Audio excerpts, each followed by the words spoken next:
औज़ुबिल्लाहिमिनश्शैतानिर्रजीम बिस्मिल्लाहिर्रहमानिर्रहीम।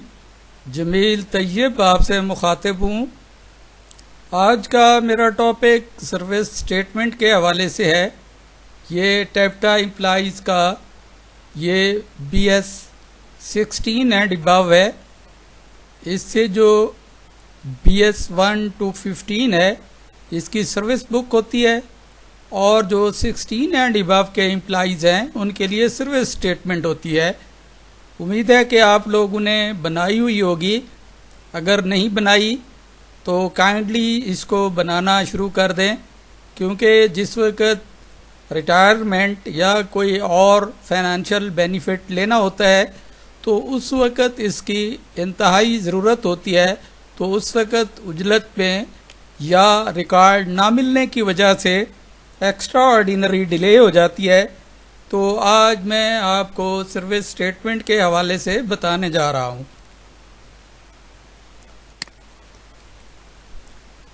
टेप्टा एम्प्लॉइज़ की कैटेगरीज को डिफाइन किया गया है। इसमें ऑफिशियल हैं ये PS 1 to 15। इनके लिए सर्विस बुक होती है। ये जैसे मैंने पहले अर्ज़ किया है कि नीचे ये सर्विस बुक है, और सर्विस बुक पे मेरी 3-4 वीडियोज़ टर्न बाय टर्न बन चुकी हुई हैं। मैं इसको इंशाल्लाह एक शॉर्ट वीडियो अपलोड करूंगा, लेकिन इस पे मेरी काफ़ी सर्विस बुक के हवाले से काफ़ी मेरी वीडियोस रिकॉर्ड पर हैं। और दूसरा ऑफिसर्स है, ये PS 16 एंड अबव के लिए है। इसके लिए सर्विस स्टेटमेंट है। इस सर्विस स्टेटमेंट में ये दो इसके पोर्शन हैं, एक फाइनेंस के हवाले से है, एक सर्विसेज के हवाले से है। तो आगे इसको देखते हैं। ये वो लेटर है, maintenance of service statement of टेप्टा एम्प्लॉइज PS 16 एंड अबव। ये लेटर है। इसमें ये सारी चीज़ें दी हुई हैं। इसमें दो इनेक्स्चर हैं, इनेक्स्चर A है और इनेक्स्चर B है। ये फाइनेंस एंड सर्विस मैटर्स के हवाले से है। ये दोनों मैंने आगे अटैच किए हुए हैं। ये इस लेटर के तहत, ये जो लेटर है ये आपके सामने, इसके मुताबिक इसको बनाना होता है। तो बिला ताखीर मैं स्टेटमेंट पे आऊँगा। तो ये एनेक्स्चर A है। इसमें है स्टेटमेंट ऑफ सर्विस ऑफ टेप्टा एम्प्लॉइज PS 16 एंड अबव। ये पोर्शन जो है ये पे के हवाले से है। तो इसमें पहले इन स्टेशन का आएगा, ऑफिस इंस्टीट्यूट का नाम है। सब्सटेंटिव अपॉइंटमेंट, सब्सटेंटिव अपॉइंटमेंट वो अपॉइंटमेंट होती है जिस पोस्ट के अगेंस्ट या जो प्रेस्क्राइब पोस्ट होती है उसके अगेंस्ट जो अपॉइंटमेंट होती है वो सब्सटेंटिव अपॉइंटमेंट होती है, यानी मखसूस सीट जिसके अगेंस्ट आपके ऑर्डर हुए हैं। क्योंकि बाज़ औक़ात ऑफिशिएटिंग पे भी होती है, लेकिन इसमें जो सब्सटेंटिव पोस्ट है, जो आपकी ओरिजिनल पोस्ट है, उसके अगेंस्ट जो आपकी अपॉइंटमेंट है, उसके बाद उसकी डेट आ जाएगी। आगे जैसे मैंने अर्ज़ किया ये ऑफिशिएटिंग अपॉइंटमेंट है। बाज़ औक़ात किसी सब्सटेंटिव पोस्ट वाले को ऑफिशिएटिंग पे लगा देते हैं, यानी वो जो 17 वाला है उसको 18 के अगेंस्ट लगा देते हैं ऑफिशिएटिंग बेसिस पे। तो वो जो अपॉइंटमेंट होगी वो ऑफिशिएटिंग बेसिस पे अपॉइंटमेंट होगी।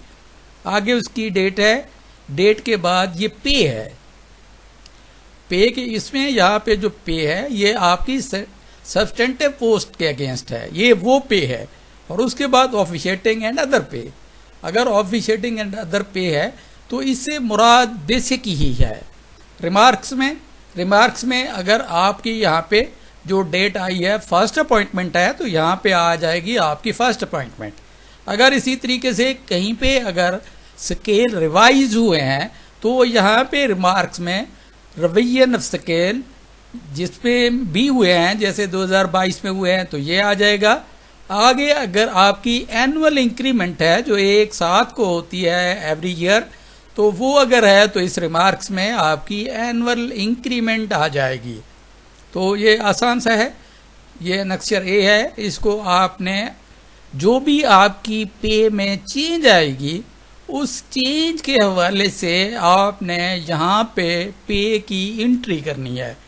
यानी फर्स्ट अपॉइंटमेंट है तो आपकी जो फर्स्ट अपॉइंटमेंट की जो आपकी बेसिक पे है वो आएगी। उसके बाद आपकी इंक्रीमेंट लगी है 1 साल के बाद, तो आपकी इंक्रीमेंट की आएगी। आगे अगर स्केल रिवाइज हुए हैं तो रिवीजन ऑफ स्केल की आएगी। अगर कोई आगे आपकी अपग्रेडेशन हुई है तो अपग्रेडेशन के हवाले से आएगी।